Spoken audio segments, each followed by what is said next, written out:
প্রিয় বন্ধুরা, তোমাদের সকলকে স্বাগত জানাই অপূর্ব মান্না হোম টিউটর ইউটিউব চ্যানেলে। আজ আমি তোমাদের সঙ্গে তোমাদের যাদের ভূগোল রয়েছে ক্লাস 12-এ থার্ড সেমিস্টারে যে এবিটে টেস্ট পেপার, সেই এবিটে টেস্ট পেপার থেকে পেজ নাম্বার AC 239 নম্বর পেজ ভূগোল বিষয়ের সমস্ত প্রশ্ন এবং তার উত্তরগুলো নিয়ে এলাম। চ্যানেলে নতুন থাকলে সাবস্ক্রাইব করে নিও।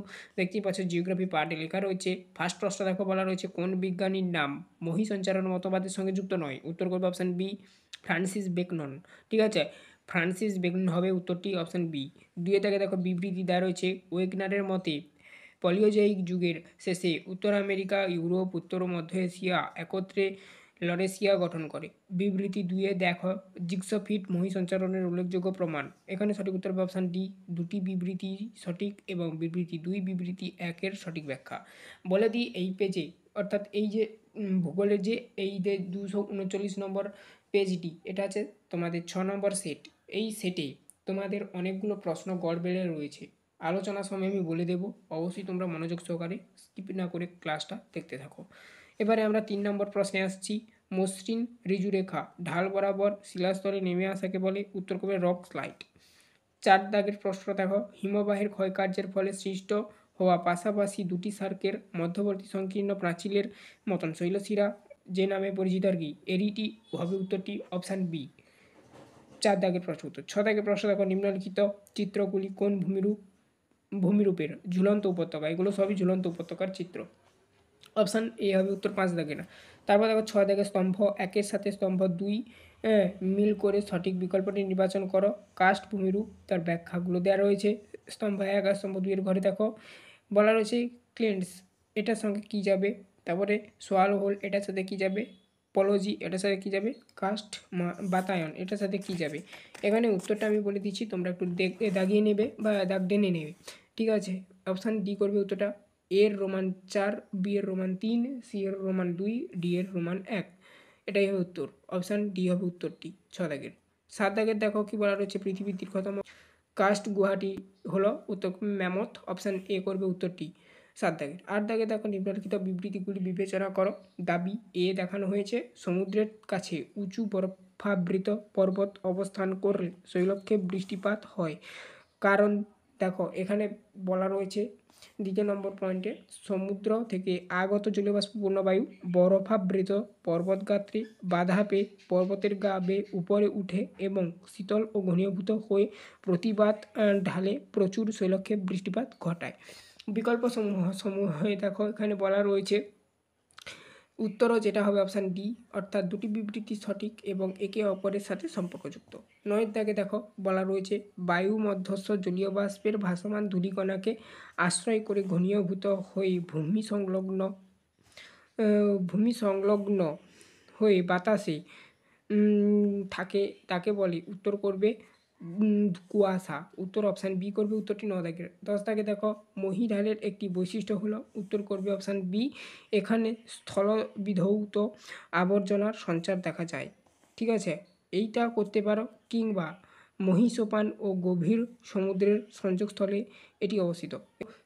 তো এই দুটো অপশানের মধ্যে কনফিউশন রয়েছে, এই প্রশ্নটা একটু কনফিউশন প্রশ্ন। সঠিক উত্তরটি কী হবে তোমরা কমেন্টে জানাও। মানে এটা এখানে বি করলেও হবে, আবার সি করলেও হবে, তো তোমরা জানাও কী হতে পারে। ঠিক আছে, এখানে বি করলেও হতে পারে, আবার সি করলেও হতে পারে, তো তোমরা কমেন্টে জানাও কী হতে পারে। তবে আমি বলবো তোমাদেরকে বি করতে। ঠিক আছে, বির অপশানটা করতে 10 দাগের উত্তরটা। 11 দাগে দেখো সমুদ্রের ড্যাশ অঞ্চলে খনিজ তেল পাওয়া যায়? উত্তর করবে মহীঢাল অঞ্চলে, অপশান ডি। 12 দাগে দেখো আটলান্টিক মহাসাগরে সমুদ্রপৃষ্ঠের উষ্ণতা ড্যাশ? উত্তর করবে 16.9 ডিগ্রি সেলসিয়াস, অপশান এ করতে পারো। আবার কোনো বইতে থাকে 19 ডিগ্রি সেলসিয়াস, তো এটাও করতে পারো। তো তবে আমি বলবো 19 ডিগ্রি সেলসিয়াস করতে, বেশি সংখ্যক বইতে এটা রয়েছে।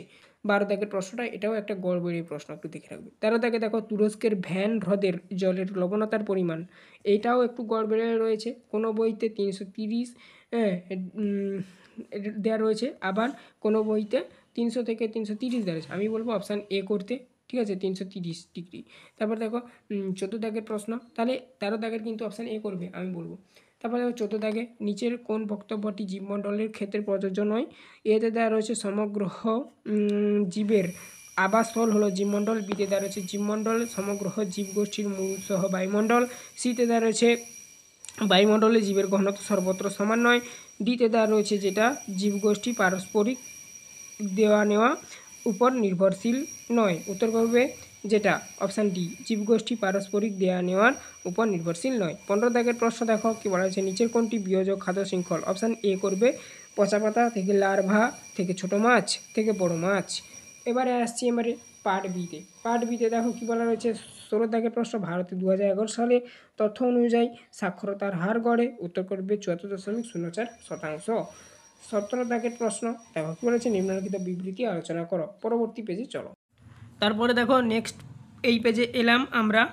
এখানে দেখো কি বলা রয়েছে, এই যে দেখো দাবি, ঠিক আছে, কোনো নির্দিষ্ট এলাকায় মোট জনসংখ্যা ও মোট জমির পরিমাণকে জনঘনত্ব বলে। কারণ হিসাবে দেখানো হয়েছে মোট জমিতে কতজন বসবাস করে তার ভিত্তিতে জনঘনত্ব নির্ণয় করা হয়। উত্তর করবে যেটা এখানে হবে কারণ, অর্থাৎ অপশান সি হবে এইটা, কারণ আর এবং দাবি এ দুটোই ঠিক। অপশান সি করবে উত্তরটি, ঠিক আছে। 17 দাগের প্রশ্ন উত্তর। 18 দাগের প্রশ্ন দেখো কি বলা রয়েছে, জনসংখ্যার ঋণাত্মক বৃদ্ধি দেখা যায় ড্যাশ? উত্তর করবে যেটা অপশান সি, জাপানে। 19 দাগের প্রশ্ন দেখো, পরিব্রাজন সব থেকে বেশি ঘটে? উত্তর করবে গ্রাম থেকে শহরের দিকে, কেননা রোজগারের আশায়, ঠিক আছে। 20 দাগে দেখো বলা রয়েছে কোনো দেশের নির্দিষ্ট সময়ে জন্মহার ও মৃত্যুহারের পার্থক্যকে বলে? উত্তর করবে জনসংখ্যা স্বাভাবিক বৃদ্ধি। আচ্ছা 21 দাগে দেখো, শুষ্কবিন্দু বসতি দেখা যায় অঞ্চলের ড্যাশ? উত্তর করবে যেটা বন্যাপ্লাবিত যে হয় সেই বন্যাপ্লাবিত অঞ্চলে দেখা যায়, শূন্যস্থানে তোমরা বন্যাপ্লাবিত। 22 দাগে দেখো, নিচের দেওয়া বিকল্পগুলি থেকে গ্রামীণ বসতি সম্পর্কে সব থেকে উপযুক্ত বিকল্পটি বেছে নাও। উত্তর করবে যেটা এ হবে, অর্থাৎ 22 দাগের প্রশ্ন উত্তর আর কি, রোমান 1, রোমান 2 ও রোমান 3 শুধুমাত্র ঠিক।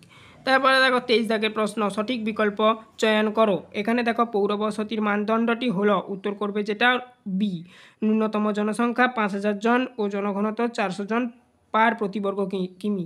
এটা করতে পারো। আর একটা দেখো এখানে আমি দেখছি অনেক বইতে রয়েছে সিতে, দেখো জনসংখ্যা, ঠিক আছে, কমপক্ষে 1 লক্ষ ও জনঘনত্ব, এটা জনঘনত্বের দিক দিয়ে যেহেতু, ঠিক আছে, 1000 জন প্রতি বর্গ কিমিতে, এটাও হতে পারে। তো তোমরা বি অথবা সির মধ্যে যে কোনো একটা করতে পারো, ডাউট প্রশ্ন এটা একটা। তারপরে দেখো 24 দাগের প্রশ্ন, তবে আমি বলবো অপশান বি করবে 23 দাগের প্রশ্ন উত্তরটা। 24 দাগে দেখো বলা রয়েছে কয়েকটি ব্লক বা থানা নিয়ে একটি গঠিত হয় ড্যাশ? মহকুমা গঠিত হয়। অপশান ডি করবে 24 দাগের প্রশ্ন উত্তর সেদিক দিয়ে। 25 দাগে দেখো সঠিক বিকল্প দ্বারা স্তম্ভগুলি মেলাও। স্তম্ভ 1 ধরন আর স্তম্ভ 2 কারণ। দেখো স্তম্ভ 2 আর কি কারণ। দেখো এখানে কি বলা রয়েছে, এতে গোষ্ঠীবদ্ধ জনবসতি, রৈখিক জনবসতি, জলবিন্দু বসতি, বিক্ষিপ্ত বসতি, এগুলোর সাথে কোনটা কি কোনটা কোন কারণের সাথে সামঞ্জস্যপূর্ণ সেটা তোমাকে মেলাতে হবে। তো এখান থেকে উত্তরটা তোমরা করে নেবে যেটা অপশান সি করবে উত্তরটি। তো 25 দাগের প্রশ্ন উত্তর দেখতেই পাচ্ছ। তো এরটা হবে রোমান 3, বিটা হবে রোমান 2, সিটা হবে রোমান 4 আর ডিটা হবে রোমান 1। এবার দেখো আমরা পার্ট সিতে আসছি। এটা তোমাদের প্রথমে দেখো 26 দাগের প্রশ্ন বলা রয়েছে, ভারতের সর্বাধিক 3টি জনঘনত্বপূর্ণ রাজ্য হলো বিহার, উত্তরপ্রদেশ, পশ্চিমবঙ্গ। অপশান সি করবে 26 দাগের প্রশ্ন উত্তর। 27 দাগের প্রশ্ন এবারে যাবো। এবারে আমরা দেখো 27 দাগের প্রশ্ন যাচ্ছি। দেখো নিচের দিকে দেখো, ওখানে একটু পড়ার জন্য দেওয়া রয়েছে, ঠিক আছে। তো দেখো অনুচ্ছেদটি পড়ো এবং নিম্নলিখিত প্রশ্নগুলির উত্তর দাও 27 এবং 28। তোমরা এটা একটু পড়ে নেবে, ঠিক আছে। তো আমি আর পড়ে শোনাচ্ছি না।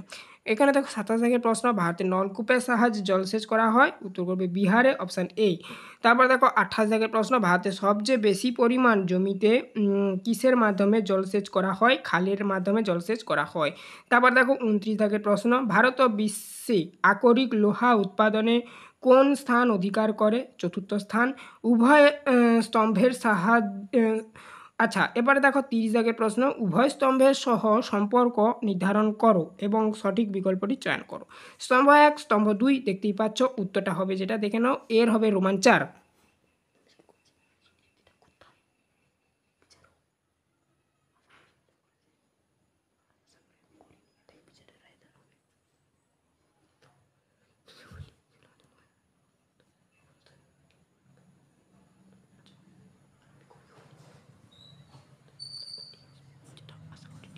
তো অপশান সি করবে, এর রোমান 4, বি এর রোমান 3, সি এর রোমান 2 আর ডি এর রোমান 1। এবারে দেখো 31 দাগের প্রশ্ন, ভারতের ড্যাশ কৃষি পদ্ধতিতে কৃষিকাজ করা হয়? নিবিড় জীবিকা সত্তাভিত্তিক কৃষিতে। অপশান এ করবে উত্তরটি। 32 দাগের প্রশ্ন দেখো, পৃথিবীর দীর্ঘতম রেলপথটির নাম কি? উত্তর করবে ট্রান্স সাইবেরিয়ান রেলপথ। অপশান এ করবে উত্তরটি। 33 দাগের প্রশ্ন দেখো, আন্তর্জাতিক বাণিজ্যের ক্ষেত্রে সর্বাপেক্ষা সাশ্রয়ী পরিবহন ব্যবস্থা হলো? উত্তর করবে জলপথ। অপশান বি করবে উত্তরটি। এবারে দেখো নিচের দিকে, এখানে তার আগে দেখো একটা ম্যাপ দেওয়া রয়েছে, দুটো জায়গা দেখানো রয়েছে, এখানে একটা জায়গা আর এখানে একটা জায়গা বি দিয়ে দেখানো রয়েছে। এই রিলেটেড প্রশ্ন দেওয়া রয়েছে দুটো। দেখো মানচিত্রে কালো অঙ্গে মানচিত্রে কালো রং করা রাজ্য কোন কোন নির্দিষ্ট খনিজ উৎপাদনে অগ্রণী? দেখো কালো রং বলতে এইটা, তো উত্তর হবে কয়লা, আকরিক, লোহা। অপশান সি করবে উত্তরটি। 34 থেকে 35 থেকে তথা শেষ প্রশ্ন এই সেটের দেখো, এখানে বলেছে মানচিত্রে বি হিসেবে চিহ্নিত রাজ্য শনাক্ত করো এবং এর প্রধান ফসল চিহ্নিত করো। অসম আর প্রধান ফসল চা, রাজ্য অসম আর প্রধান ফসল চা। তো এটাই হবে উত্তর। তো এই ছিল আজকের ক্লাস। চ্যানেলে নতুন থাকলে সাবস্ক্রাইব করো, বেল আইকন অপশানে সেভ রাখো। এর আগের ক্লাসগুলো প্লেলিস্টের মধ্যে পেয়ে যাবে, প্লেলিস্ট লিঙ্ক এই ডেসক্রিপশানে দেওয়া রয়েছে ভূগোল বিষয়ের, অবশ্যই চেক আউট করবে। আবার বলছি, চ্যানেলে নতুন থাকলে সাবস্ক্রাইব করে বেল আইকন অপশানে সেভ রাখবে প্রত্যেকটি ক্লাসের নোটিফিকেশন যাতে তোমাদের কাছে পৌঁছে যায়।